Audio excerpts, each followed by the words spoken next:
jungle.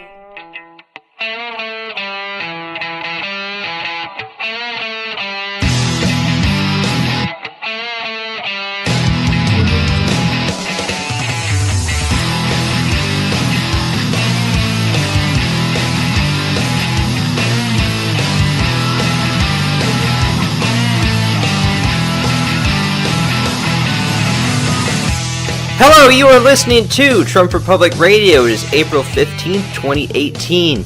I'm your host, Enzo Quesada, and as always, I'm joined by my co-host, Bobby Hester. Hello, everyone. And this week, Bobby, we got quite a lot of stuff to talk about. It was a very big week. So much stuff has happened, which, when we compile the show, we keep, a Google document of all the stuff, and the list wasn't long. But the stuff that we're talking about does take some time to explain, so we should just get into it, I think, this week. We should start off with the biggest thing that happened this week, and that is the airstrikes in Syria. Yeah, so much like a repeat of last year, although this time a lot bigger. It's actually pretty much, to the date, like a year between both events. But yeah, we sent in 103 missiles into Syria in response to alleged chemical attacks in Duma. Yeah. And that was done on what day? God, that was done, I want to say, early April, like the first week of April, I believe. I forget the exact day, but, to this moment, we still don't have any evidence that Assad was actually behind it.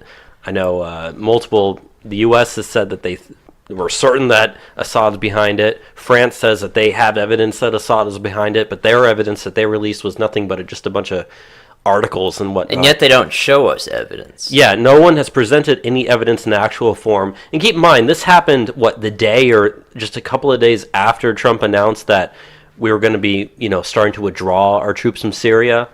We have a couple thousand in Syria. It really makes you think that, Assad is not a dumb guy in his fight against the people that are fighting against his government.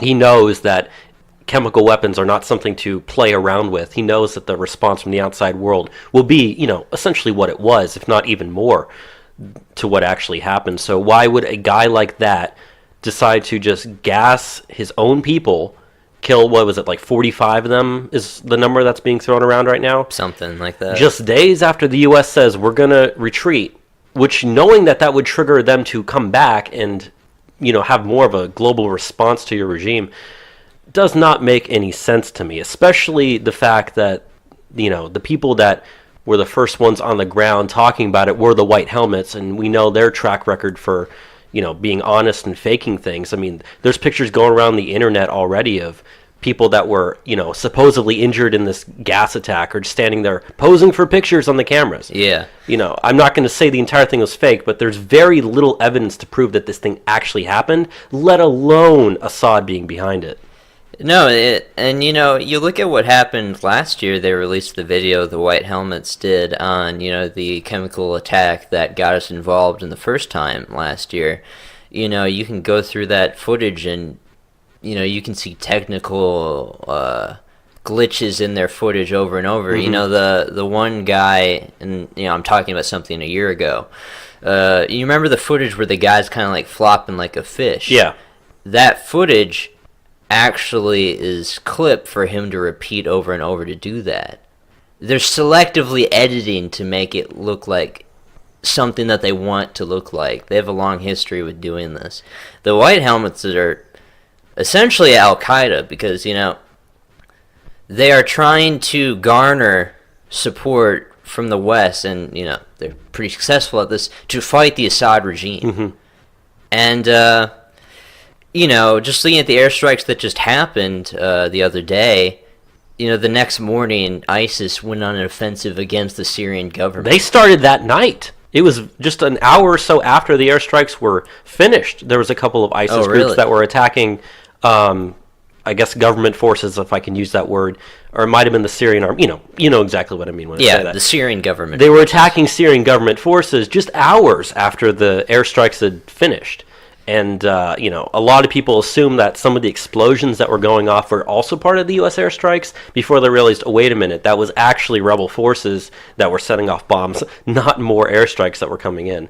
And so, when things get mixed together and you see a headline or a blurb or a video comes out on Twitter, you really need to look at it, analyze it, and figure out exactly, what sides are which, who's on whose side, who's fighting who, and exactly what's going on. Otherwise, you have events like what happened just the other day, where you send 103 missiles into Syria and destroy, they said we were targeting chemical weapons facilities. Thank God, the U.S. is saying there were no casualties. Russia is saying there were no casualties. There were some reports of casualties on Twitter during the airstrike, but none of those have been confirmed. The fact that Russia itself is saying that there are no casualties tends to make me believe that there are none, in fact. But also, we bombed several chemical weapons facilities. The fact that there were no casualties means that there wasn't anyone there. There are reports saying that the U.S. told the Russians in Syria, or at least the information was leaked or released to them, telling them that there's going to be a possibility of airstrikes to those facilities, which is why they got out. And if you look at some of the pictures of the airstrikes, you can see there's one picture, the entire building is just completely demolished, yet right next to it, there's a brick or like a stone wall that's built as like a barrier between that and the street. It's almost completely undamaged. When we talk about how precision these airstrikes were, they were precise. Granted, there were about 70 or so of the missiles of the 103 that we shot that were shot down. And if you're wondering exactly why that is, number one, you have to understand that when we launched 103 missiles over the course of about 45 minutes or so, it's volley fire at that point. You're just launching a ton of stuff, hoping that some of them get through. And they have time to respond. Exactly. I was going to say, knowing absolutely full well that both Russian and Syrian air defense systems are going to be activated, shooting those missiles down. I mean, Syrian people the very next day were cheering in the streets for the fact that they were able to shoot down, what's that, roughly 70% of the missiles that we put through? Yeah. It's not like these were, granted, yeah, they were precision airstrikes, but full well that if you just launch just one or two missiles, chances are they're not going to go through. It's a shotgun effect. You're just aiming and firing, hoping that, you're going to hit your target, knowing that they don't have the defense capabilities in order to shoot down everything. Something's going to get through, and that is the entire point of what we did. Yeah. But overall, we definitely don't like what happened whatsoever. It's been very frustrating to kind of deal with this, and I don't like the sycophantic support of Donald Trump doing this, because this isn't putting America first whatsoever. Mm-hmm. Global intervention is not America first. And, the results of this attack, there hasn't been, a lot of follow-up from what happened, but, what we're potentially dealing with is not something that we want whatsoever, which is, essentially the Third World War. It could have started if these things turned out the wrong way. We have the risk of killing Russian personnel with these kind of attacks. And, Russia has already said that if we do anything of this sort, again, there is going to be repercussions. Mm-hmm. And it's not helpful. It doesn't, we have so much stuff domestically that we need to get done. Why are we putzing around in Syria pretending like this isn't going to engulf us into something worse? We understand the track record at this point on what Middle Eastern interventions end up doing to us, okay? We went through the Iraq War, and we spent trillions of dollars out there. And what did we get for it? We have nothing to show for it. Getting involved in Syria would be the same exact thing. And, Donald Trump at least knew that in the past, looking at all his old tweets. But now it's like a different person altogether. And I personally feel like he is, relenting to kind of the globalist consensus on this because of the pressure that the Mueller probe has had intensely on him this week, which, it really strains him from going against the grain on things. He ran and campaigned on us not getting involved in Syria. You remember those campaign events where he said, why can't we be friends with Russia? If Assad is taking out ISIS, why don't we leave him alone? That's what we want. Yeah, and like you said, you can look at his old tweets from 2013, literally saying, just don't get involved in Syria. I don't want to start World War III, or, don't start World War III. And so it seems like a complete reversal, but at the same time, I've seen so much freak out, especially from people on the right and Trump supporters, saying things along the lines of, like, I can't support Trump anymore. I'm off the Trump train. I'm abandoning support. And it's like, yeah, I understand your frustration, and it is a very big deal. But at the same time, why are you completely abandoning what's going on? I mean, we have an entire show that we're going to talk about mostly good things that are happening because of policies that Trump is putting forth. Are you going to completely abandon that over, something like this? And, let's actually look at exactly what happened here. Nobody was killed. We destroyed empty buildings. Russia and Syria were, allegedly warned prior, or at least had advanced knowledge that something might occur. And let's face it, does Russia really want to start a war with the United States if they have the choice? Absolutely not. And so it'd be costly for both sides. It would be costly for both sides. They used the whole mutually assured destruction thing in the back during the Cold War. It wouldn't reach that point, but the whole point does still stand. Neither side wants to fight each other. I still want us to get out of Syria. Thankfully, the U.S. has said that there are no further plans for any more airstrikes or action, saying that we don't want to get involved in the civil war that's going on there. Now, I know Nikki Haley has some comments that we're going to get to here in a second regarding that. But at the same time, it appears, and they've made, comments and statements, the White House and Trump himself has said, this is a one-off thing. We just did it in response, don't do this sort of stuff again. And frankly, now that I forget what the exact wording or the name of the organization is that was actually going to go into Duma and investigate whether or not chemical weapons were used. It's like OPES, something like that. I don't know. I forget. I should have written it down. But they're now currently, as we're recording this right now, they just went in this morning or yesterday night to go and search it and actually do their own investigation. Do you mean the Organization for the Prohibition of Chemical Weapons? Yeah. That's the UN organization that deals with chemical weapons. Yeah, they're now on the ground searching it right now, so who knows exactly what they're going to come across. But, there was, and I don't remember the name of the lady that did this, but the Pentagon, had a press conference on this. Yeah. And the journalists were, pressing pretty hard, and they said, why didn't you wait for, the report back from the OPCW on the region before you striked first? And they don't have an answer. No, they said, they weren't allowed in the area. But, the OPCW landed in Syria on Saturday after the attacks, and Assad has allowed them to go into the region to test. Mm-hmm. He has nothing to hide. Okay, so this whole event was done under deceptive means. Absolutely. It's been lied to the public about this event, and they don't expect any pushback to the degree where they even have to justify what they do. And that's what really gets me mad, because, like I said, the potential for detrimental effects from this attack were so great. What's the risk worth? Okay, chemical weapons being used in a war zone, yeah, that's bad. But we weren't under attack. No. Syria has never attacked the United States. They aren't a threat to us. And I just don't understand why we're supposed to care about intervening only when it's chemical weapons. This is a civil war that's been going on since 2011. Thousands of people have died. Why does it matter what weapons are used?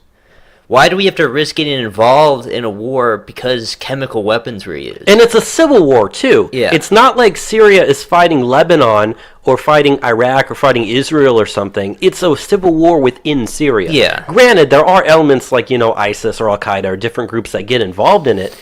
But the fighting for the Syrian civil war is in Syria.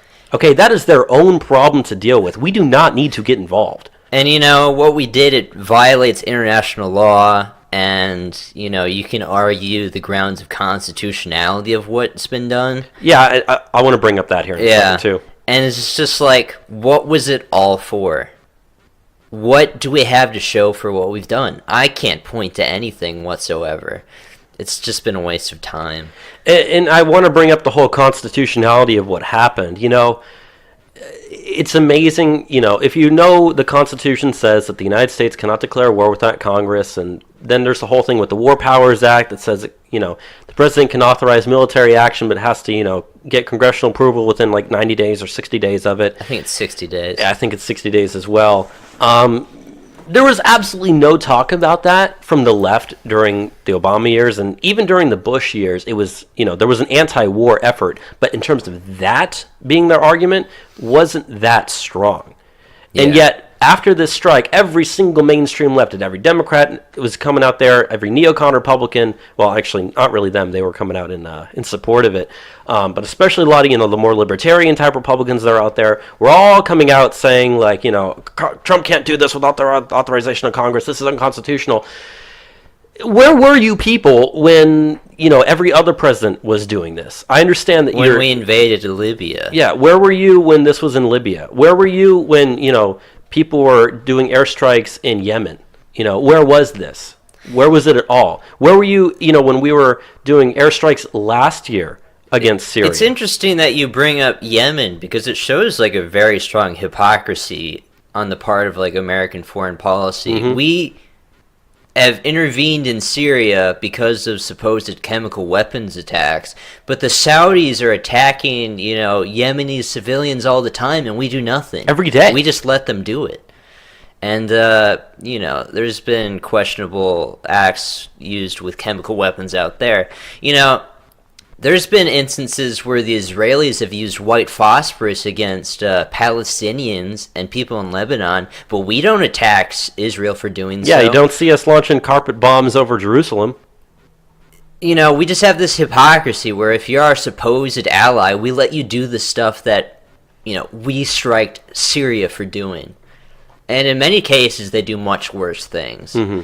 So, do you want to... I want to say a couple more things. And in regards to what you're saying about, other countries using chemical weapons, that's documented proof that those countries have done that. Israel has documented proof that they've used white phosphorus. The chemical attack in Syria last year, the chemical attack in Syria this year, no proof that Assad was behind either of those. In fact, even proof that those things didn't even happen. They were faked. I mean, this one this year supposedly was chlorine gas is what they're saying.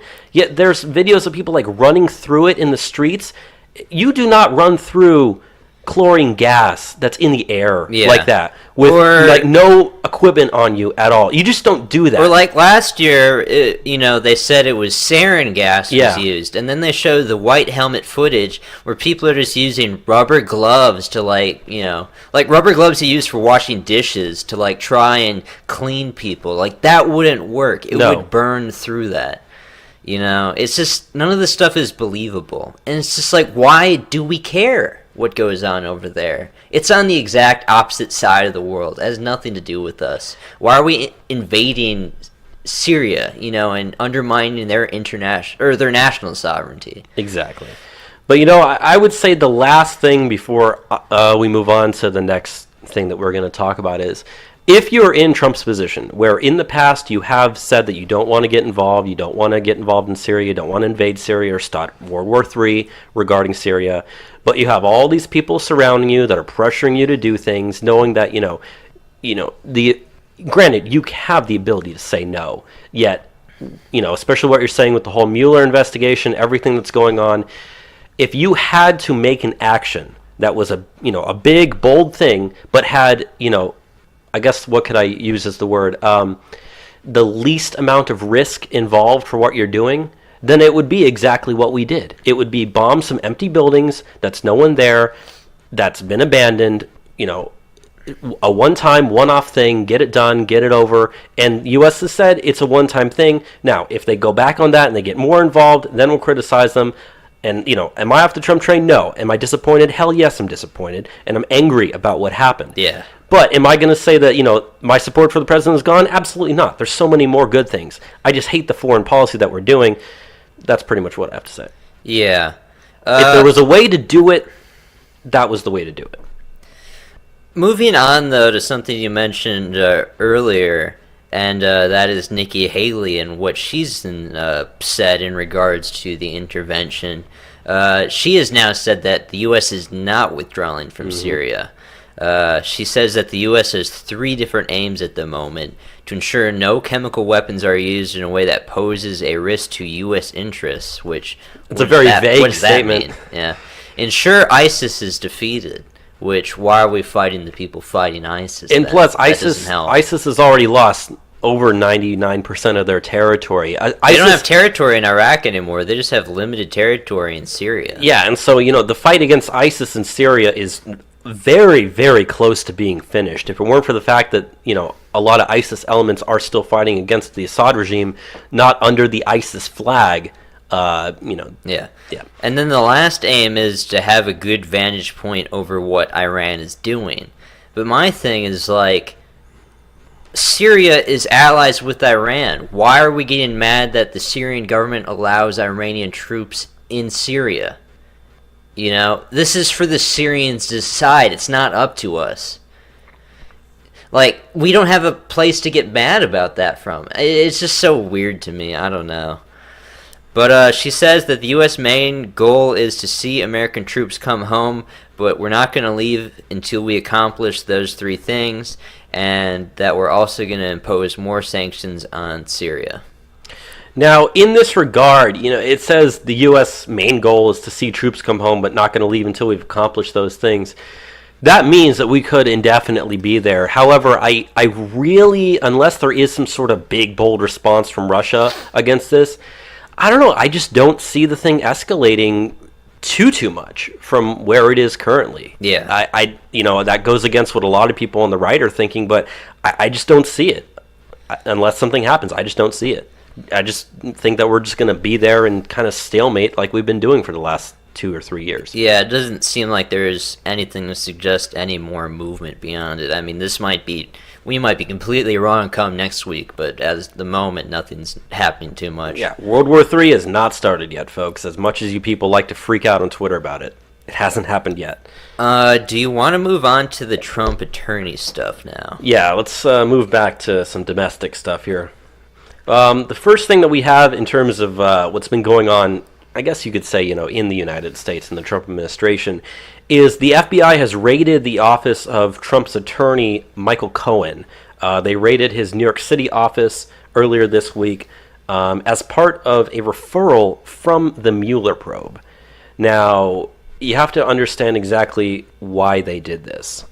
They were apparently looking for records relating to the Access Hollywood Pussygate tape, and also information regarding the payment to Stormy Daniels that happened right before the election, where she was paid $130,000 as part of a non-disclosure agreement. They say that's a violation of campaign finance law or something along those lines. I just don't see it. The media likes to talk up the whole Stormy Daniels thing, but everyone else just does not seem to care one bit whatsoever. But that's not the important thing. The important thing is the fact that the warrant also covered emails and documents that could reveal Cohen's private communications with President Trump, which is why President Trump on Tuesday tweeted that attorney-client privilege is dead. Because if they have access to things that Trump has talked to with his personal attorney, stuff that should be covered under attorney-client privilege, and if the Mueller probe uses any of that to try to go after Trump, you just need to fire Mueller and Rosenstein right then and there. I mean, there is no reason to keep them around. If they're going to violate attorney-client privilege, especially with the President of the United States being one of the parties involved there, that's nothing more than a mutiny. And the crazy thing is, the Mueller probe, I mean, its scope is kind of vague, but it's supposedly supposed to be, the Trump campaign in collusion with Russians. Yeah. But that's nothing of what they've gone after in this raid. That has nothing to do with Trump paying a porn star that he had sex with a decade ago to, keep quiet as part of a non-disclosure agreement, which everyone signed. That has nothing to do with Trump being involved in Russia whatsoever. And so, yeah, it is an overstep of Mueller's bounds, especially for him to, be the one that has the referral, which led to the FBI raiding the office. And if Trump has, any sort of insider knowledge that he was trying to, keep to himself amongst him and his lawyer... Which he should. Which it is his right to have. That's just, that's out the window now. Because the FBI just went and raided his attorney, which is, why I said the pressure on this Mueller probe is really increasing right now. They're getting very, very desperate, especially with talks about firing Rod Rosenstein being in the news so much as of late. And that was especially the last couple of days, the week before the Syrian airstrikes. That was the thing that everyone thought was going to happen this weekend, was Rosenstein getting fired. A lot of people talk about how Trump usually makes a big decision in the quiet after he makes a big decision in the public to try to, distract from it. A lot of people thought that Trump might fire Rosenstein on Saturday after the airstrikes on Friday. Obviously, that did not happen. There are some people that are coming out and said that, there are no plans to fire Rosenstein or Mueller. But, obviously we're just going to have to wait to see what happens in those regards. But Rosenstein definitely needs to go. Obviously, Trump has the power and the right to fire either one of them. But if you're going to get rid of anyone, I feel like Rosenstein at this point is probably the one that's going to play better for Trump. Because if he tries to fire Mueller, obviously, he has the right to do that. But we know exactly what the leftist response is going to be if he tries to do that. It's going to be crazy either way if you touch Rosenstein or Mueller. At this point, I hate to say it, the best course of action might just be let them continue what they're doing. Because it's obvious that they don't have anything on Trump regarding Russia. Otherwise, they wouldn't be raiding the office to look for information regarding, They're just looking for anything. They're looking, yeah, exactly. They are looking for anything that they can possibly slap a criminal charge on in order to get Trump out of office. Yeah. And that's why if they do decide to move forward anything that's not related to Russia, Trump needs to fire them. And he needs to fire them sooner rather than later. Granted, I can understand, that the talk of should he fire him now, should he wait till after the midterms. There's a good debate on whether or not to do that, at whatever time. I would like to see it done sooner than later, especially, if Republicans lose in the midterms, then yeah, go ahead and fire Mueller. Just get rid of him. Yeah, at that point it doesn't matter. Because, if you lose in the midterms, they're going to bring up an impeachment vote and they're going to do it, and you're going to be out of office by 2019. And so that's definitely something we do not want to see happen. But at the same time, if you fire Mueller before the midterms, does that lead people to, does that fire up the Democrat base and get them out to vote? It's just one of those things that could go back and forth. But, it's obvious that the Mueller probe has overstepped its grounds and it needs to be stopped. And something like this with this office raid just proves that. Yeah. Let's move on now to some stuff in regards to executive orders this week. This week, Trump signed an executive order on work requirements for welfare.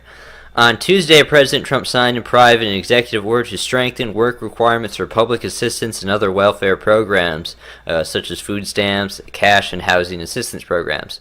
According to the 2015 Department of Agricultural data, 44% of SNAP households, which SNAP is, food stamps, SNAP households have someone in their family earning money. The administration has also looked into work requirements for Medicaid. The order gives various cabinet secretaries 90 days to review the programs their agencies offer and recommend possible changes. So, generally, I think this is good because, as we've seen, and we've talked about this many times in the program, when you put work requirements on welfare programs, you see a bunch of people jump off. Yeah, Georgia did that. They saw like a 90-something%, or not 90-something, but they saw a very significant decrease. I think it was like 70% or something. Yeah, I think Tennessee. It was months ago. I think Tennessee or West Virginia also implemented something like that, and they've both seen significant declines in the number of people that are on these programs. And these programs are set up. You don't want people to be on them forever. You don't want dependency. The entire point of these programs is to say, hey, you're in a bad spot, let's help you out till you can get back on your feet and then be independent again. You get dependent on it and then you essentially live off of it. That is not what you want people to be doing. That's a waste of our money, our taxpayer money, and frankly, why should you even keep doing this? And, why should we be helping people that won't even bother to help themselves? Exactly. So, yeah, some good stuff on that front. Another thing Trump said this week is in regards to marijuana legalization on the state level. Late Wednesday night, President Trump called Colorado Senator Cory Gardner that despite what the Department of Justice has said, the marijuana industry in Colorado will not be targeted. In a statement on Friday, Gardner said the following. Since the campaign, President Trump has consistently supported states' rights to decide for themselves how to best deal with marijuana.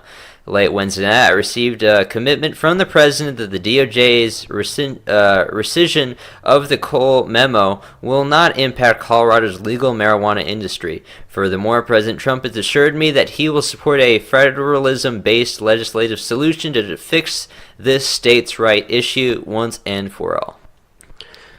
So he's definitely going against, some of the things that Attorney General Jeff Sessions has made, regarding marijuana and how to best deal with it with different states' rights versus the government 10th Amendment issues. I'm happy with this decision. I think that is a 10th Amendment issue. If states want to legalize it in their own states, let them do it.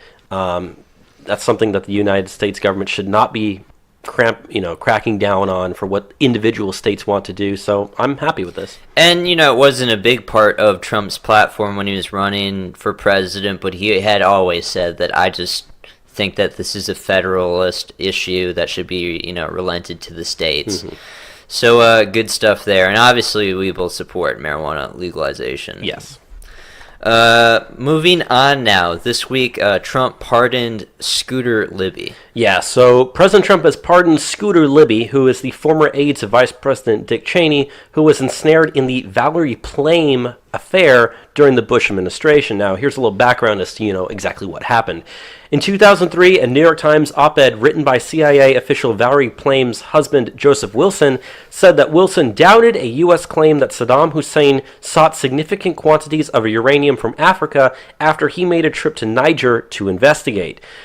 Journalist Robert Novak published a column a week later, publicly identifying Plame as the one who suggested sending her husband to Niger. This was classified information at the time and was given to him by State Department official Richard Armitage. In June 2007, Libby was convicted of perjury, obstruction of justice, and making false statements after a criminal investigation into the leak, but no one was actually ever charged for the leak itself. President Bush commuted Libby's sentence in July of 2007.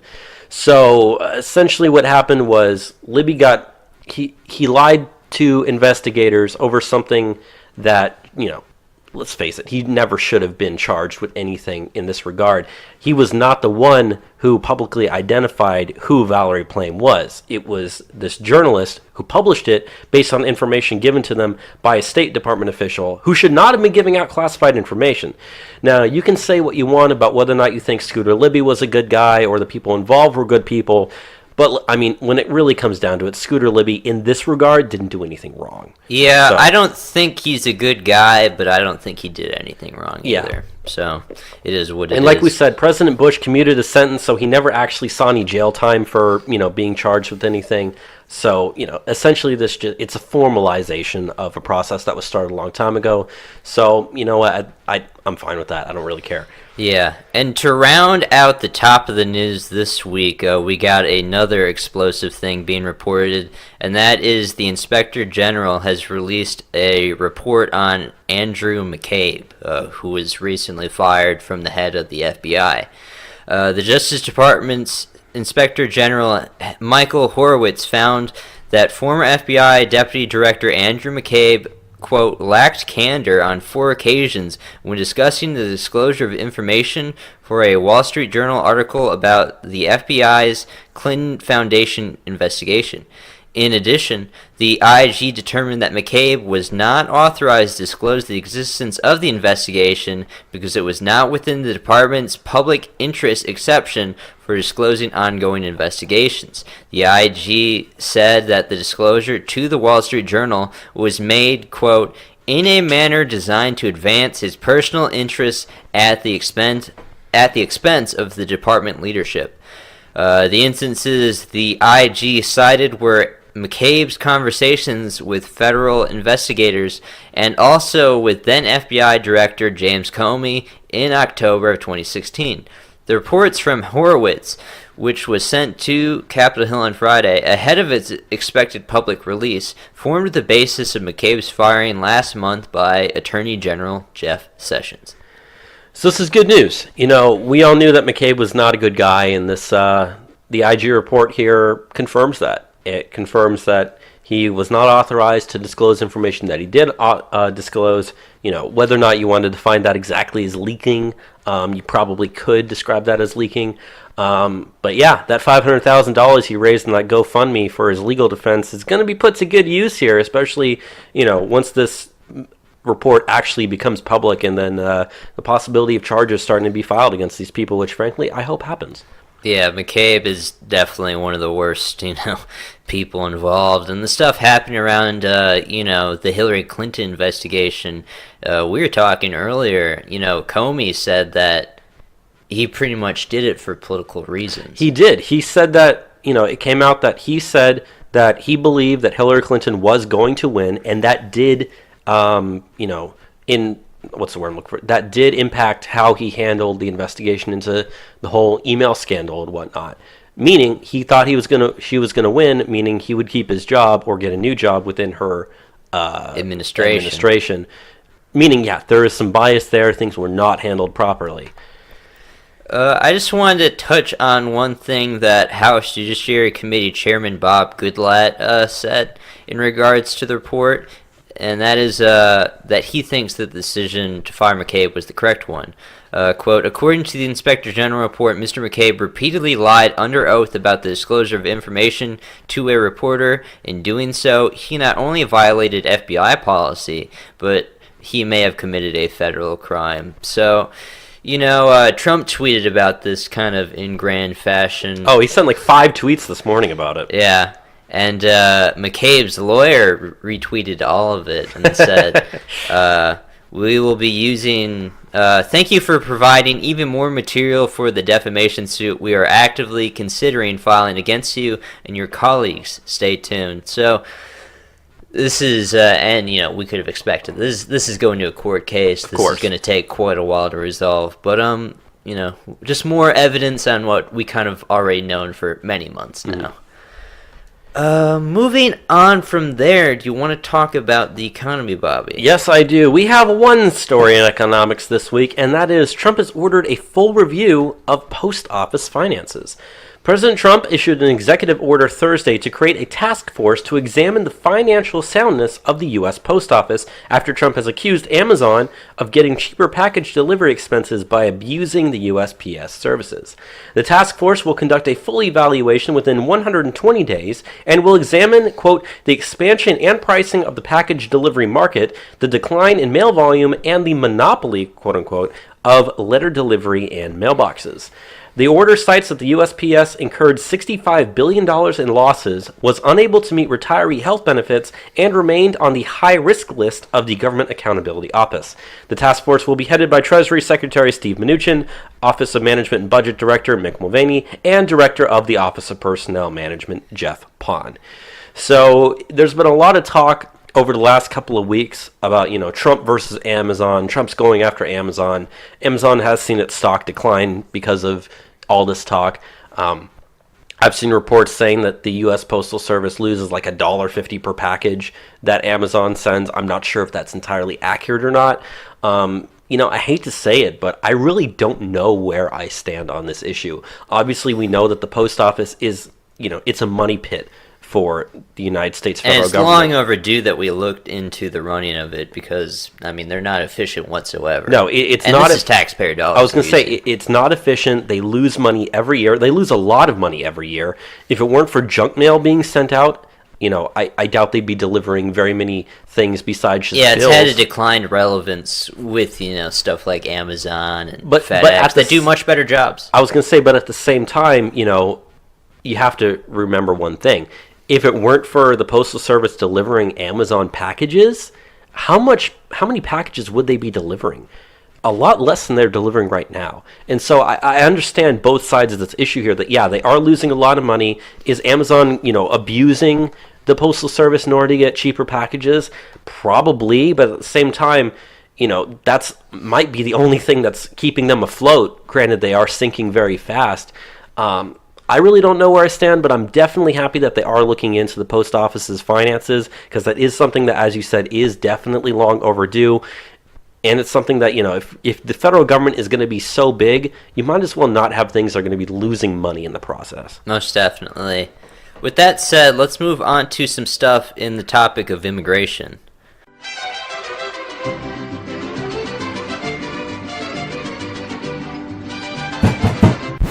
Open the door! Immigration! La migra, vamos, niños! This week in immigration. So the first thing that I want to talk about this week for immigration is a Arizona Supreme Court ruling on DACA recipients. DACA recipients will no longer get in-state tuition rates in Arizona. Good. On Monday, the Arizona Supreme Court ruled that the state's colleges must not offer in-state tuition to immigrants covered under the DACA program. The court unanimously upheld the Arizona Court of Appeals ruling, stating that federal and state laws ban the Maricopa community colleges from giving such aid to DACA recipients. Over 2,000 DACA recipients are currently attending community college or a state university where they pay in-state rates, and that's 2,000 for Arizona. Still, DACA recipients might not pay the full non-residence rate because in 2015, the Arizona Board of Regents approved a lower tuition rate for non-residents who are Arizona high school graduates. The rate is 50% higher than an in-state tuition when you have graduated from an Arizona high school. So, they're not having to pay the full out-of-state price, but at the same time, they're not getting it cheaper for the in-state price. No. Now, granted... Which this is how it should be everywhere. Yeah, I was going to say, obviously, I don't want any of the DACA recipients to even be in this country to begin with. But if you're going to be sending them to college, or at least allow them to go to college, they should not be paying in-state rates. I can also understand how you say, yeah, but if they're, living in the state, they graduate from high school in the state, should they be paying out-of-state rates? I can actually understand how, that argument would be they shouldn't be paying out-of-state rates either. So that whole 50% higher than the in-state tuition, I'm okay with that for now until these people get deported. Yeah. Moving on from this story, though, let's get into something that Sessions has done this week. Yes. Attorney General Jeff Sessions is freezing an aid program that used to benefit illegals.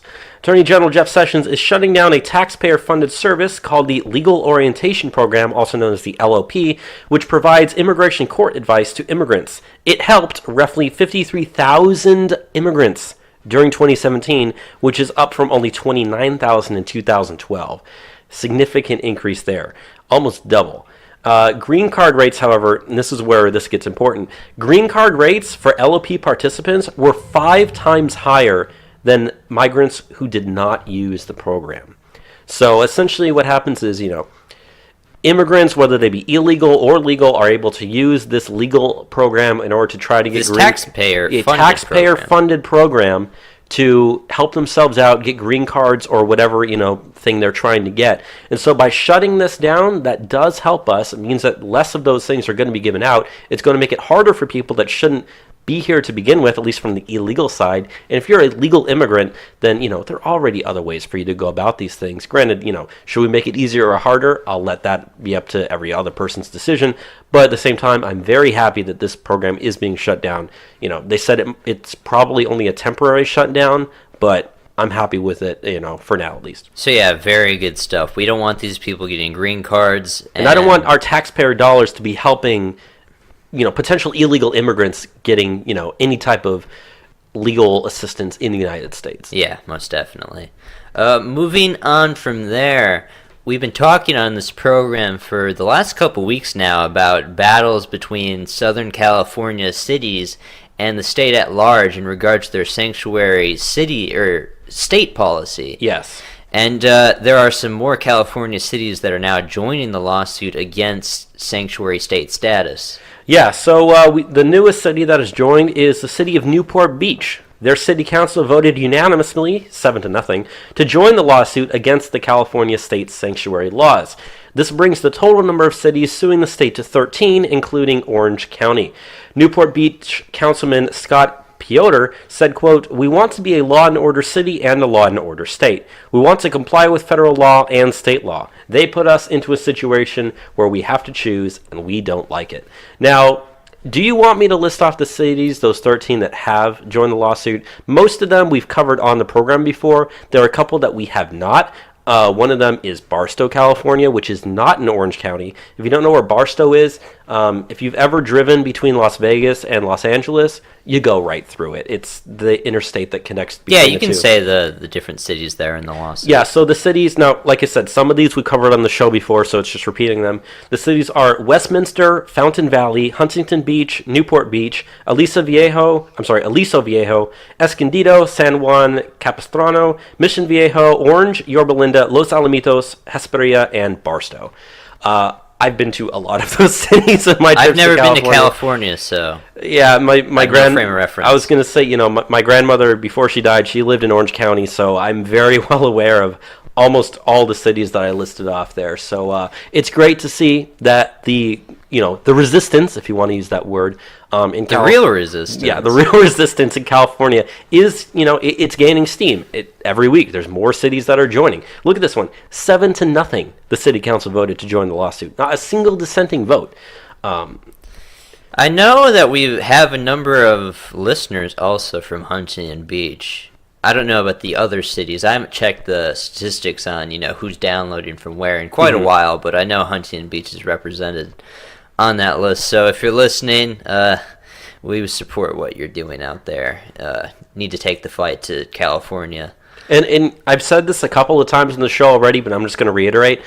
Granted, California is a very blue state, and the Los Angeles area is a very blue area, but there is a pocket of red, and that's right around the Orange County area. So if you're wondering why all these areas, or all these cities that are joining this lawsuit, are all in like Southern California, an area that you think be blue, that's it's not an extremely red area. I'd say it's lean red, and it's probably going to lean blue here, if not already. But Republicans still do hold power. As I've said in the program before, there are a couple of Republicans that are in the United States Congress elected out of districts in that area. So, keep up the good work and continue what you're doing. Yeah.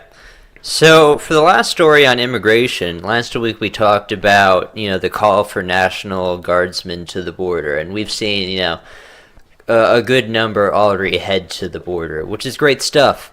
And the last story that we have this week touches on some of the stuff that they'll be doing at the border. Mm-hmm. So the National Guard is going to be providing aerial surveillance of the border. Good. A primary role of the National Guard posted to the Mexico border will be to provide added aerial surveillance. The Commissioner of Customs and Border Protection told Congress on Thursday, speaking at a hearing of the House Appropriations Subcommittee on Homeland Security.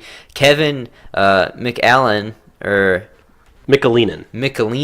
said that the Guard can provide assets that are in short supply in his law enforcement agency. Quote, "What the National Guard is going to do is bring significant aviation assets that can close our gap for that surveillance piece at the immediate border. It is supportive, but it also tells us what's crossing so we can interdict."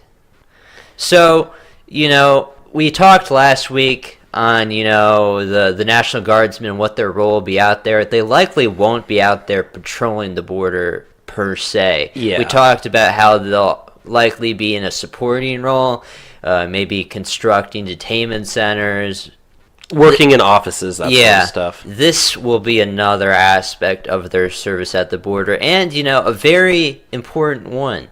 Aerial surveillance helps us know who's coming before they even get to the border, and be able to identify when someone has crossed the border. And with thousands of National Guardsmen going to the border, there's going to be a good number of people dedicated just for this practice by itself. Something that, the Border Patrol isn't able to do at the moment.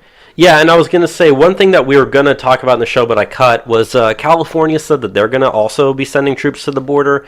So I think that means that every border state, Texas, Arizona, New Mexico, and California, has said that they're going to be sending troops to the border.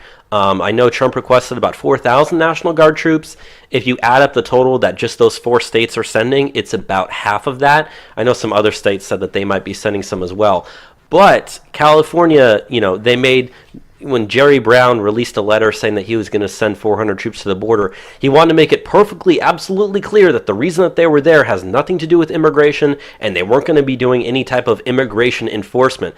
But, as we've talked about on the show, as other news programs have talked about, it's a supporting role that these National Guard troops are going to be playing at the border. They're not going to be patrolling. They're not going to be helping people do ICE raids. They're not going to be, arresting people that they see illegally. They're there for supporting role to give the Border Patrol and ICE and any other groups in the area more freedom and liberty to do their jobs. If you can have a couple of National Guard troops in the office running things that otherwise would be ran by Border Patrol that could be out in the field actually working, absolutely good. Do it that way. And that is the entire point of having National Guard troops down there, is so that you can have them in this supporting role to allow the Border Patrol and other groups to actually do what they need to be doing. So absolutely, it's great that they're going to be providing aerial assistance. I don't know if that means planes. It's probably going to mean drones, which, I'm fine with that as well. So next time you're driving and you're near the border and you look up and you see the drone,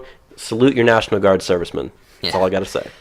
Moving on now to some 2018 election news. We're going to start off with something huge. Very big. Very big stuff. Good stuff as well. Yes. And that is Paul Ryan is not seeking re-election. Hallelujah! Speaker of the House, Paul Ryan, announced Wednesday that he will not be seeking re-election this year. He cited reasons such as wanting to spend more time with his family and concern over the GOP's ability to win in November by not wanting to serve in the minority party. If the GOP maintains control of the House after the midterms, the three people that are most likely to fill the Speaker of the House position, and this has been talked about in different TV news networks, so that's where I'm getting this information from. The three people most likely to fill that position are either House Majority Leader Kevin McCarthy from California, House Majority Whip Steve Scalise from Louisiana, or Representative Jim Jordan from Ohio. Jim Jordan from Ohio, you and I have both seen him talk. We've seen Orlando. him speak, so that would be cool if he got it. Paul Ryan has endorsed Kevin McCarthy for that position. Of those three people, Kevin McCarthy is my least favorite pick for it. But I would say I wouldn't want Steve Scalise's speaker the most, personally. You would want him? I wouldn't. But yeah, Jim Jordan would probably be the best pick. Yeah. I mean, personally, for what we want. I would, from best to worst, I would rank Jim Jordan, then Steve Scalise, then Kevin McCarthy. I will say, however, that any of those three people is a lot more pro-Trump than Paul Ryan is. Yeah. Would be on board with Trump's agenda more, and probably, definitely, would be more effective in Congress. I want to say that, I hate to say it, it wouldn't be hard to be more effective than what Paul Ryan has done as I Speaker. have a feeling that it's probably going to be Kevin McCarthy, just because the way things are. But, and his position is very prominent. Yeah, but, Steve Scalise also has the whole I got shot type of thing, and he's been very effective as House Majority Whip. So, if it's any of those three guys, is an upgrade from Paul Ryan. So can we really complain at that point if you're making progress? I can't really, will I be disappointed if it's Kevin McCarthy? A little bit, not going to lie. But hopefully it's Steve Scalise or Jim Jordan. I know you don't really want to be Steve Scalise of those three people. So, yeah. That's all I have to say about that. Now, here's the thing I just want to ask you. Paul Ryan is leaving here in 2018. Will we still hear about him in 2020, though? Will we still see him try and, get in the primary position? I am going to say no. I think he will probably, what's the word when people, field it is not the right word, when they kind of, test the waters to see how things are going to whether or not they should run. I have a feeling he will probably do that, but in terms of being a serious political candidate for president, I don't think so, because of the fact that, a lot of people have talked that Paul Ryan is unhappy with being away from his family a lot. His kids, I think, are starting to, they're getting older. He wants to spend more time with them. He wants to be at home more. He doesn't like the negative pressure that's being put on him. And so from that regard, I don't think that he really, really wants to be president.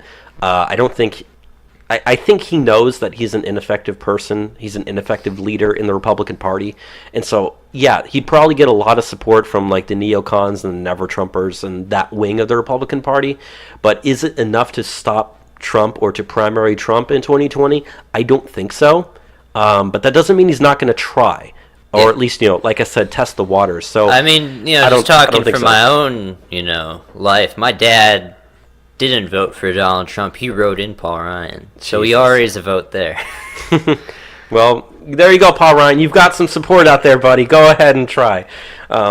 Just talking Yeah. in particular on his district, the first district of Wisconsin, his CPVI is R+5, so it's likely to stay in the Republican Party. Yeah, it's likely to stay. Now, granted, Paul Ryan, he raised so much money, so anyone trying to primary him did not stand a chance. Now it's an open primary, and I want to label it this way, so I don't actually say anything that's incorrect here. Democrats, did any Democrat really stand a chance of beating Paul Ryan? No. In that district? Absolutely not. What you need to keep in mind is to get to the position of House Speaker in the GOP, I'm not sure how they do this for the Democrats, but for the GOP, you have to pay the RNCC yearly to have that position, and to be the House Speaker costs $20 million a year. Yeah. So, Paul Ryan can afford to pay that every single year on top of campaigning. He was flush with cash. Yeah. So without having, your person that you don't even stand a chance. And he has tons of name recognition. Oh, yeah. Yeah. I still think that a Republican, whoever ends up in that primary, whoever ends up winning that primary, probably will win.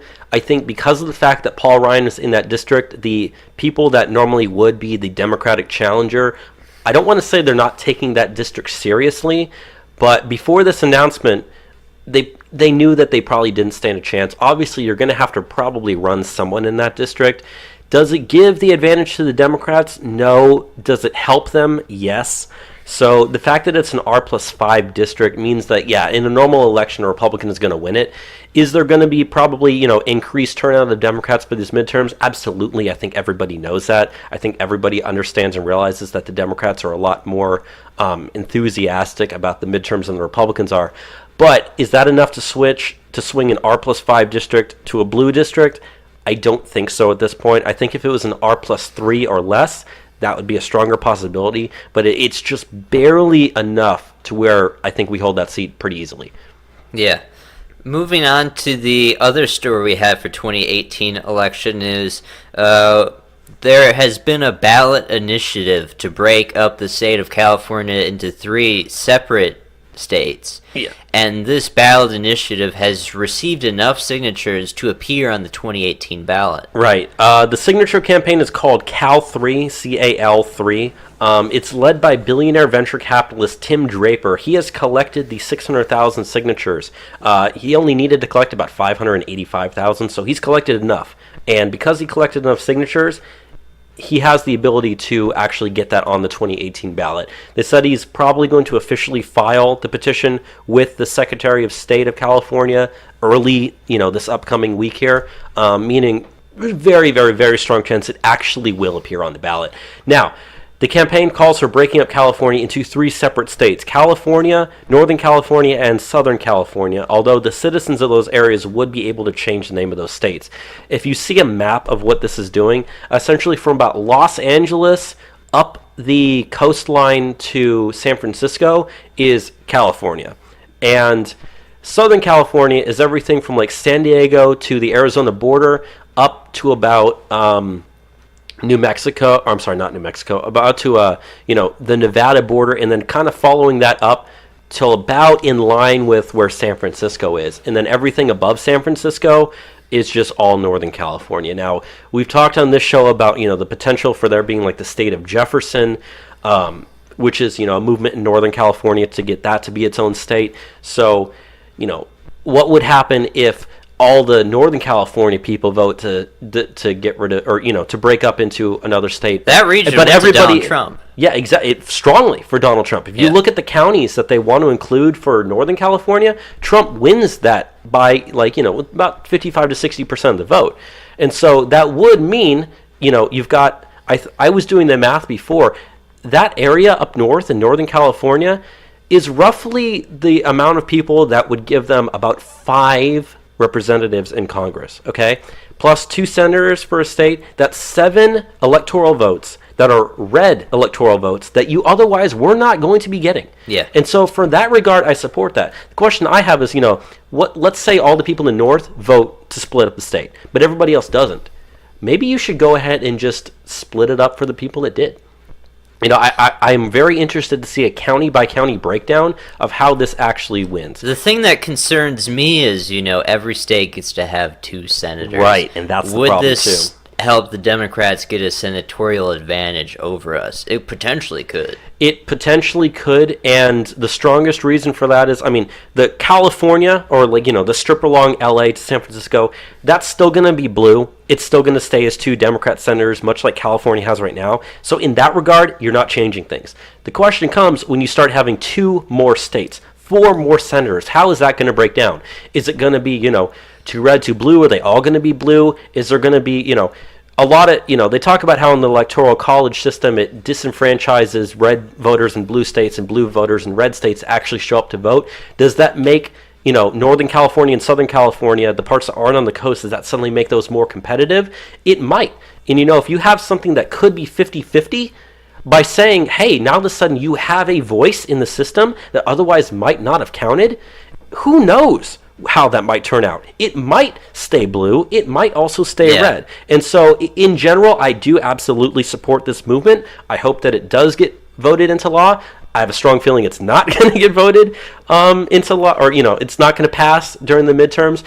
But, hey, crazy things happen. And I'm interested to see exactly what percentage of the vote this thing actually gets in terms of support. That's pretty much what I was going to say. The last thing that I would say is the campaign has said that the reason for the breakup is because it would better represent the citizens of those states, which is pretty much what I kind of just said right now. Specifically, the huge divide between the extremely blue coast and the more red inner portions and northern area of the state. So it would definitely help the citizens of those areas in order to be better represented in Congress. It might create multiple more swing states for all we know. And so it's one of those things where I like it. I'm cautious about it. I'm optimistic if it passes, but I know it's probably not going to pass. Definitely unprecedented what we're seeing, though. Uncharted territory as far as splitting up the state. And, we just talked about secession movements on our last midweek that we did just a few days ago.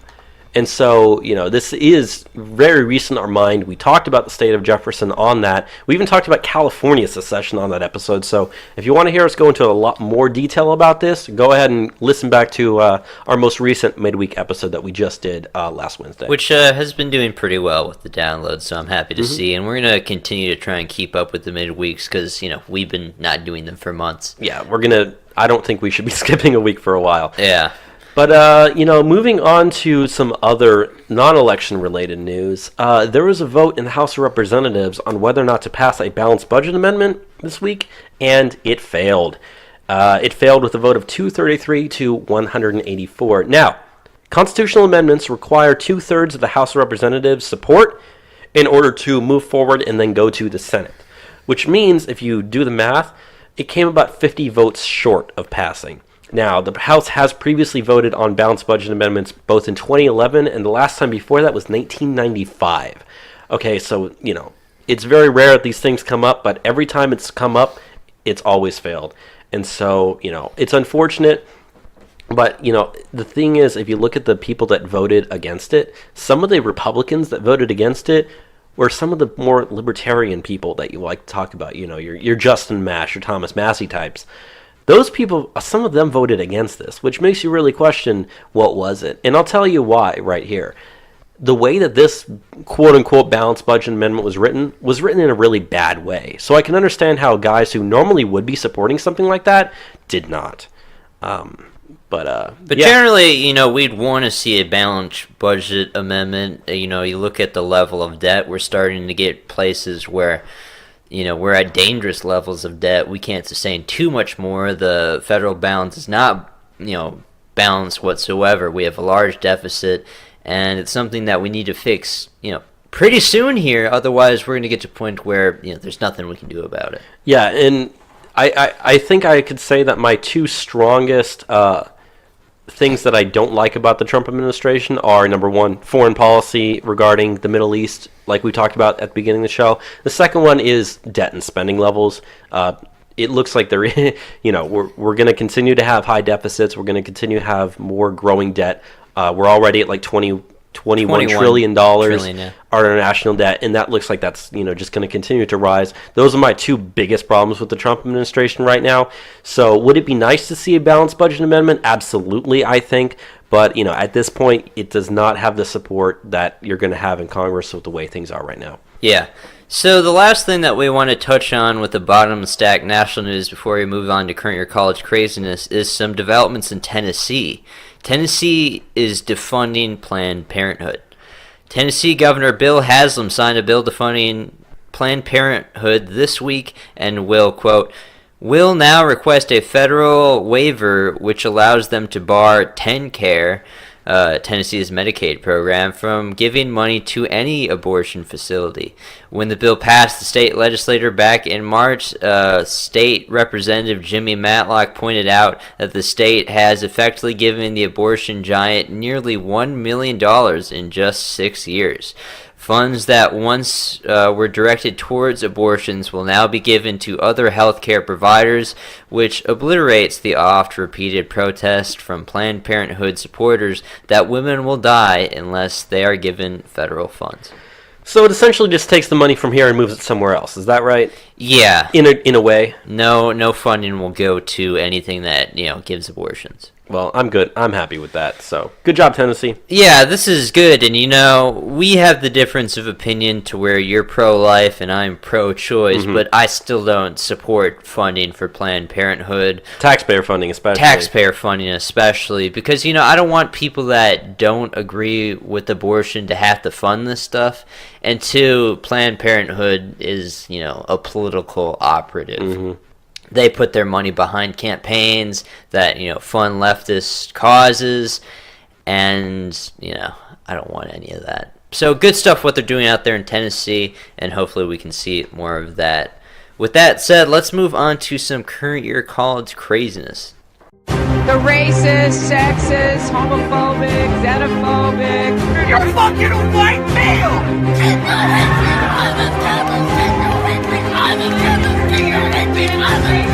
The assumption that women are naturally better caregivers is part of patriarchy.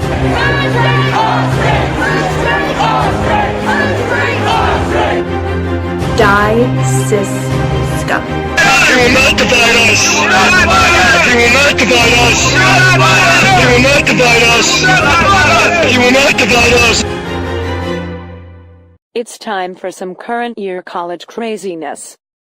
Current year college craziness, the segment of the show where we go over the crazy stuff that happens on college campuses here and abroad, but predominantly here because we just got the craziest. We got the craziest of colleges, and coming up this week in in our neck of the woods, Texas State, they're having the Tunnel of Oppression. So yeah, we are going to the Tunnel of Oppression that they're holding on Tuesday. We'll report back next week's current year college craziest on the fun experiences from that. But let's get into the stuff that's happened this week on college campuses. We're going to start off at the University of Southern California. Yes, a mural has been installed at the University of Southern California that says, quote, "Dismantle whiteness and misogyny on this campus."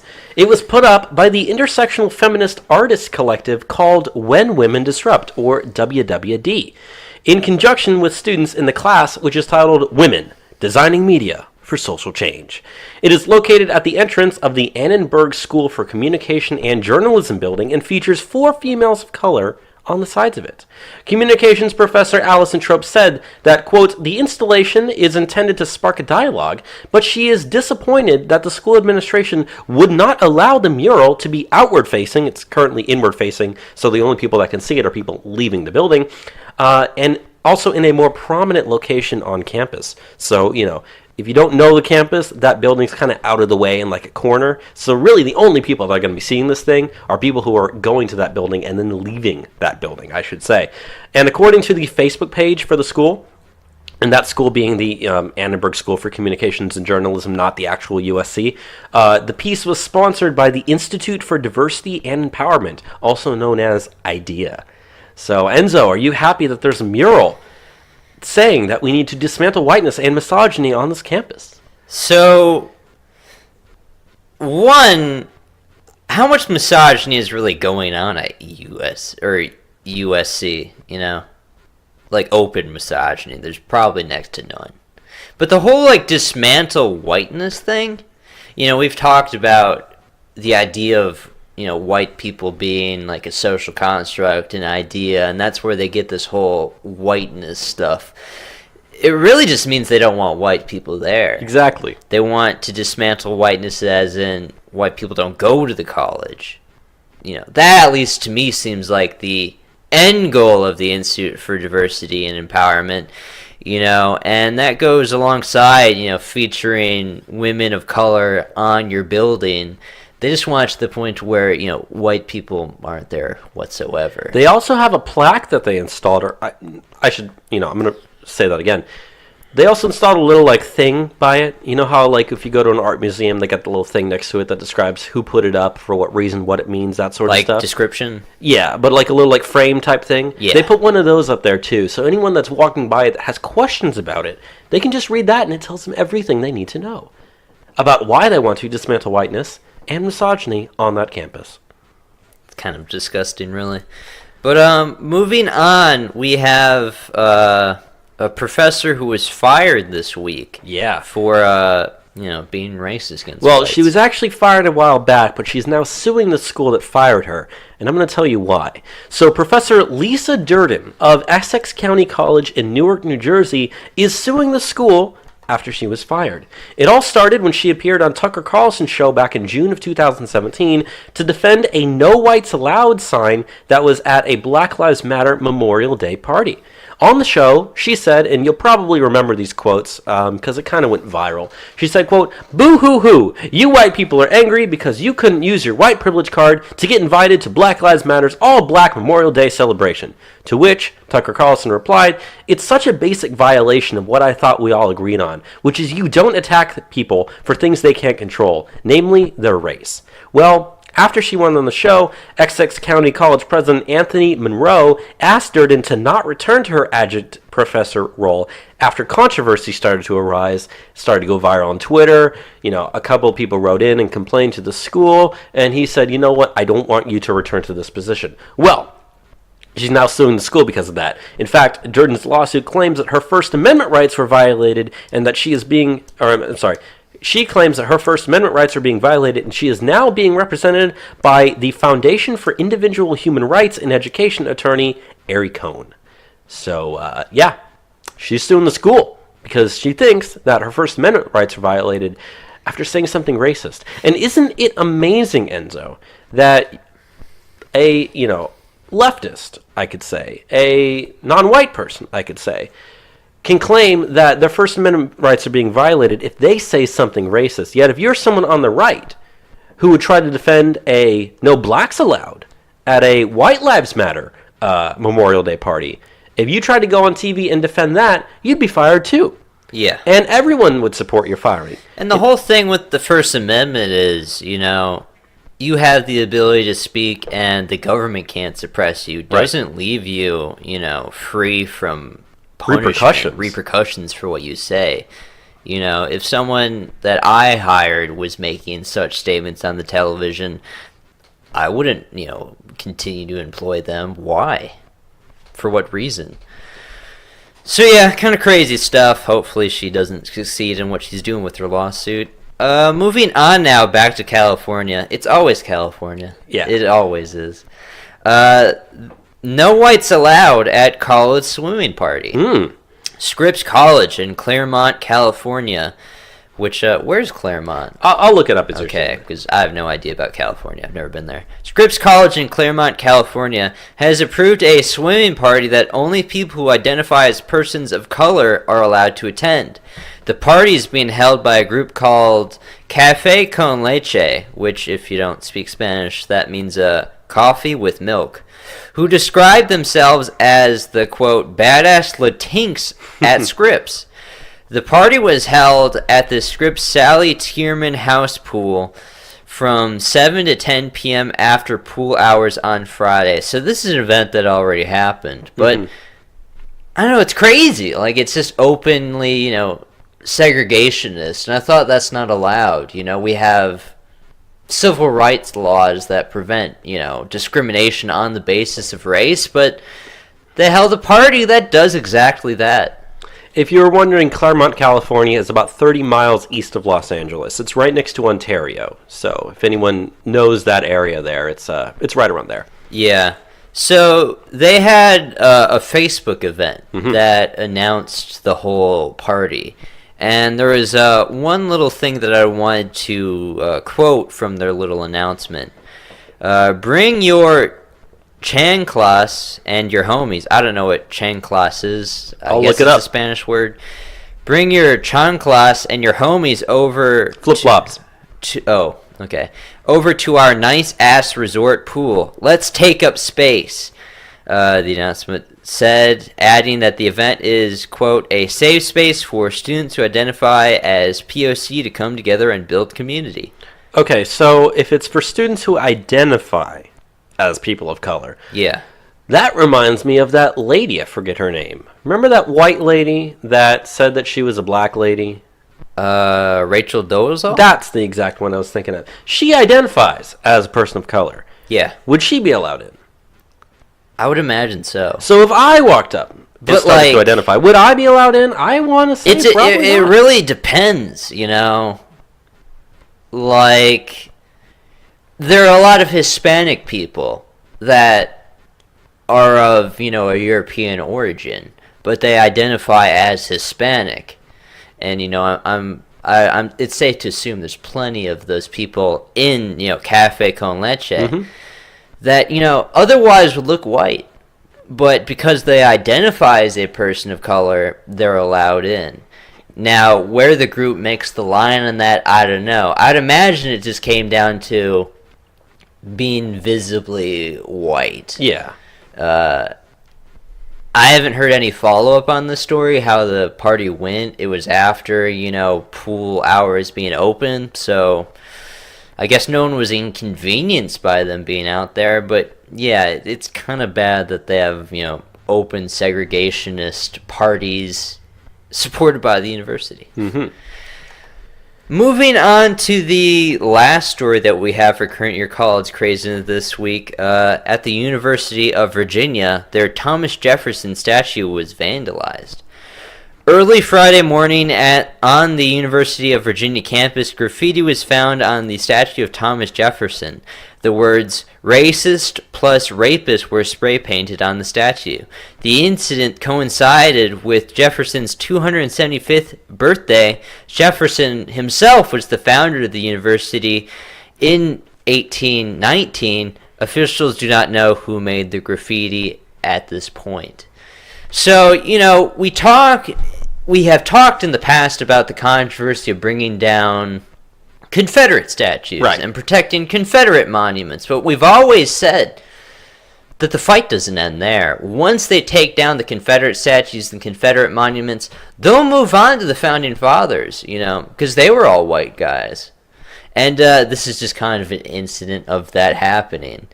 You know, I guess by today's standards, Jefferson would be a racist, but he wasn't outside the ordinary for the times he lived in. No. Which, you know, it's just so wrong for us to try and judge the past by today's standards. There's completely different morality.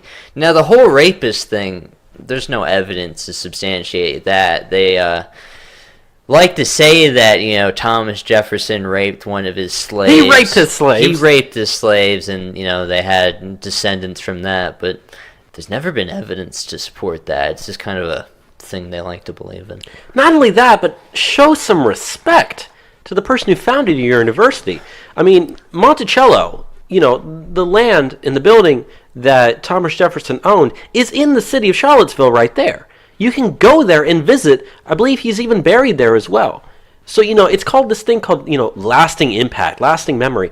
Found something that's going to continue for generation after generation after generation. At what point, you know, does it cease when the generations no longer respect the person that founded the very university that you were going to, if these people actually went to the university? Which, you know, is debatable, but maybe the person, you know, that did it goes to that school, and, I mean, they're not complaining about their opportunity to go to the school. No, of course not. But, yeah, this is, you know, just, you know, we talk about slippery slopes being a fallacy. It is kind of true, though. Yeah. It is the slippery slope, The Confederate statues go first, and then it's going to be our founding fathers. And what follows that, I don't know. Are they going to blow up Mount Rushmore like that one article said? Who knows? Oh, man, I forgot about that article. Yeah. But, You know who's also on that? You know who's also on Mount Rushmore? Who? Thomas Jefferson. Yeah, Thomas Jefferson. So, yeah, kind of a crazy story out there. But it's not the first time, actually, there's been, protest at that statue. Mm-hmm. Last September, there was a large Black Lives Matter event held outside of that statue where they took a black tarp, they threw it over Jefferson, and they held a sign that said, TJ is a racist and rapist. So it's not the first time that people have, spoken these resentments against Thomas Jefferson, I guess. Yeah.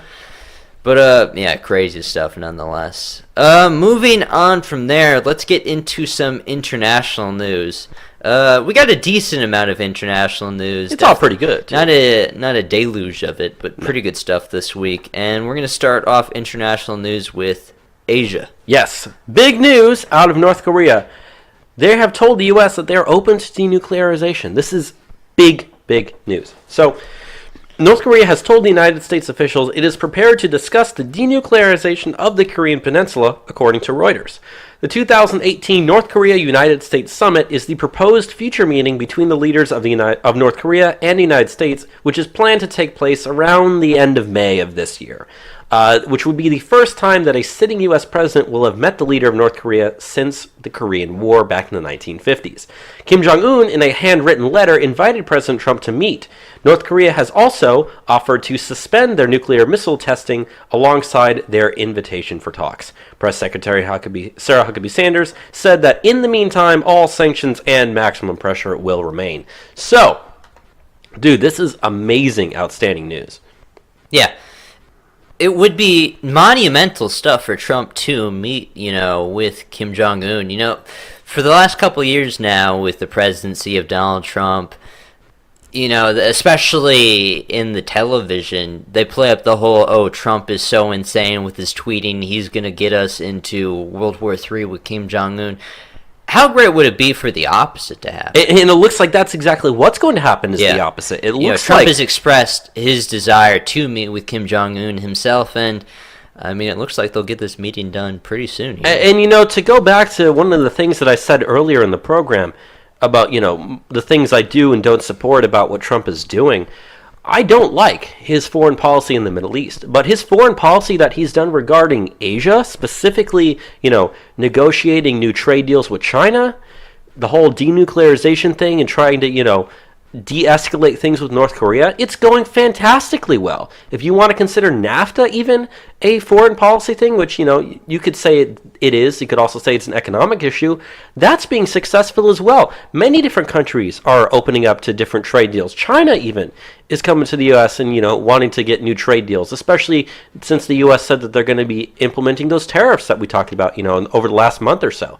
And so, in regards to this foreign policy in the Middle East, I don't like it. But what Trump's been doing, especially with Asian countries, is amazing.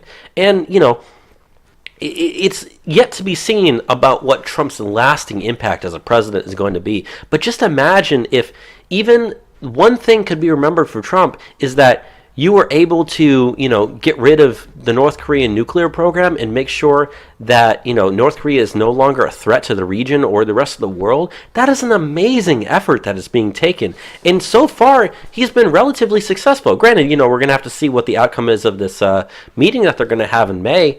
But I'm looking forward to it. And if we can actually make some good, movement, that should help us in the midterms as well. Yeah.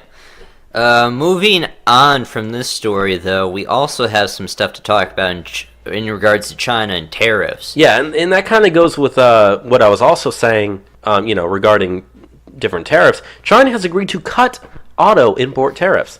Chinese President Xi Jinping appeared to strike a conciliatory tone during a speech on Tuesday where he promised to cut China's auto import tariffs and ease restrictions on foreign ownership in its auto industry as tensions play out with Washington over tariffs. Xi made no direct mention of the dispute with President Trump, but has pledged to open China's markets further and improve conditions for foreign companies. He warned against having a Cold War mentality, which he called outdated, according to Bloomberg.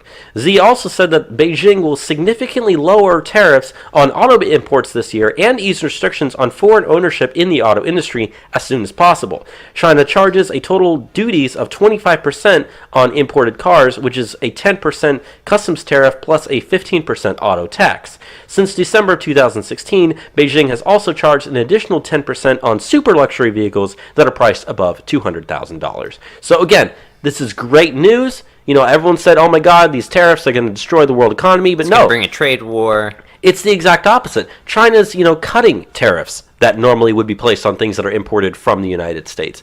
And that's good news. Yeah. So I'm happy with it. Moving on from Asia, we have one story to touch on out of Africa, and that is some plane crashes in Algeria. Yeah, this is probably the saddest story that we've talked about on the show in a long while. And there was a plane crash in Algeria that killed a lot of people. An Algerian military transport plane crashed in a field just outside of the Boufarik military base, which is about 20 miles southwest of the capital of Algiers. The plane was carrying 247 passengers plus 10 crew members, but none of the 257 people on board survived the crash. Most of the victims were soldiers and their families. Witnesses said that they saw flames coming from one of the plane's engines before it took off, and one farmer said that he saw passengers jumping out of the aircraft before the crash occurred. The accident is the worst plane crash in Algeria's history. So our thoughts and our prayers go out to the families of everyone involved there. It's never good to have plane crashes, let alone plane crashes that kill 257 people. Innocent lives that did not need to be taken. So, we're Bad with stuff. that. Just thought we'd mention that, though. Yeah. Pretty big stuff. Yeah. Moving on from there, we got some stuff out of Europe that I wanted to touch on. The first one being that Russia was not behind the Salisbury poisoning. We've touched on this here and there over the last couple of weeks. Big controversy. The substance used on Sergei Skripal was an agent called BZ, according to Swiss State Spies Lab. The toxin was never produced in Russia, but was in service in the US, UK, and other NATO states. Sergei Skripal, a former Russian double agent, and his daughter Yulia were poisoned with an incapacitating toxin known as 3-quinticidal benzylate, or BZ. The Swiss chemical lab worked with the samples that London handed over to the Organization for the Prohibition of Chemical Weapons, or OPCW. Which we talked about earlier. Yes. The Swiss center sent the results to OPCW. However, the UN chemical watchdog limited itself only in confirming the formula of the substance used to poison the Skripals in its final report, without mentioning anything about the other facts presented in the Swiss document. Well, I mean, it kind of confirms what we believed the whole time, that, the Russians weren't behind the poisoning, in this instance, which, this was used to justify more sanctions on Russia. Yeah. And once again, they can't provide evidence for Russia doing so. Amazing how that seems to be a coincidence that keeps coming up, that there isn't evidence. It's that crazy. Russia's doing these everything things. just gets blamed on Russia. There was one thing that I didn't mention that happened with the whole Pentagon talking about what happened with the Syria strikes. They said following the Syria strikes, there was a 2,000% increase in Russian bots, spreading Russian disinformation. Which pretty much means if you disagree with what they're saying, you're a Russian bot. Yeah, they just wanted to somehow justify the fact that a vast majority of people did not want those airstrikes to occur. Yeah. And yet all they can say is, well, no, it's just these Russian bots. Don't worry about them. They're not important. And once again, based on things without any evidence, there's talks of more sanctions on Russia to come on Monday. Washington plans to slap Moscow with a new batch of sanctions as early as Monday, the U.S. ambassador to the UN, Nikki Haley, said, quote, "The new measures are said to be in response to Russia's alleged aggressive actions," which, one would be the Salisbury poison incident, but two, they also, claim Russia to be the de facto force behind the chemical attack in Syria, which we don't have any evidence for.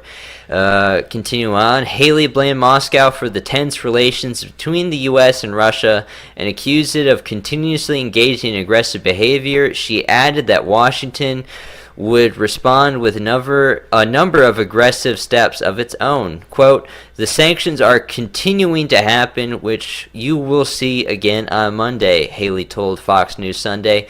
"This lets them know that this is not good behavior." The new restrictive measures would be announced by Treasury Secretary Steven Mnuchin on Monday, Haley told the CBS. She also added that the sanctions, quote, "will have to do with chemical equipment used by the Syrian President Bashar al-Assad." Speaking to Fox News, Haley accused Russia of de facto facilitating the alleged chemical attack in the city of Douma in the Damascus suburbs by supporting the Syrian government. Quote, "Assad knew that Russia had its back. Assad knew that Russia would cover for them at the United Nations, and Assad got reckless," she said, adding that the U.S. has to be conscious of the fact that we can't allow even the smallest use of chemical weapons. Despite numerous accusations she threw at Moscow, Haley told Fox News that the U.S. hopes it can get a better relationship with Russia. It is our best national interest to do so, she added. Well, probably not going to be your best national interest to go bombing a country that, apparently Russia has the back of. They're allies I don't with think Syria. that is a very good idea, personally. I don't think sanctions also doesn't help, us reaching better relations with Russia either. No, it hurts. It's so crazy to hear these statements from Nikki Haley where she says, accusatory things with no evidence and says, we will punish you for those things with no evidence, but, we still want, better relations because it's in our best interest. I just don't see it, dude. It's so strange how this stuff all works, but it happens. Closing out international news this week and the program this week, though, we are going to close with a humorous story because it's usually the best way to end it. Mm-hmm. And that is Argentinian cops were fired this week for claiming mice stole marijuana evidence. 8 police officers in Pilar, Argentina were fired after they claimed that mice ate a half-ton of marijuana of the 13,000 pounds that were in their police storage warehouse.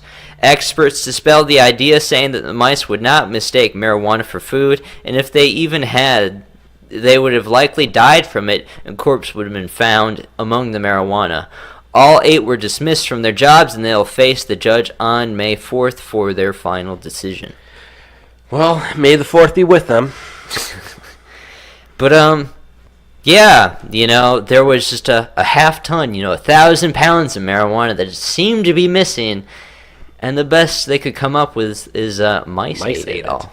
1,000 pounds worth. Something makes me believe that maybe something else happened. Yeah. I don't know. This sounds a little more reasonable. But maybe those guys were just taking it. I don't know. And selling it or using it. That would make much more sense. You never really hear about marijuana coming from Argentina, so I don't know. Who knows? Hey, maybe the mice did eat it. Maybe they did. Maybe May 8th, 4th, they'll just say, "Wow, look at all this evidence we found." Hey, when you give a mouse a cookie, there you go. It goes and eats marijuana. Exactly. When you give a mouse a cookie, it gets, well, I should say, when mice eat half ton of marijuana, they get munchies, and then they want to go get another cookie. So,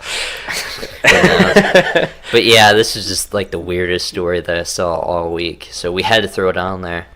But Yeah, that's the show for this week. We covered a lot of stuff in a pretty short amount of time. These episodes we've been covering more. We've been getting more in depth. We've also been making it a little bit shorter, and I think that they've been going really well. Today's episode, I think, did pretty good. Yeah, I think we had a pretty good show this week. Is there anything that you want to, say here as we close out the program today?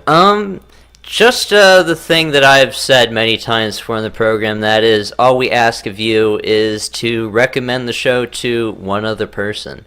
If everyone that listened to the show just referred one other person to, listen to the podcast, the growth that, we'll see from that is tremendous. And, download numbers right now have been pretty good. Yeah. They've been higher, but things are trending up, and we just like to see that continue. Yep. So if you appreciate what we do, we just ask, recommend it to someone else.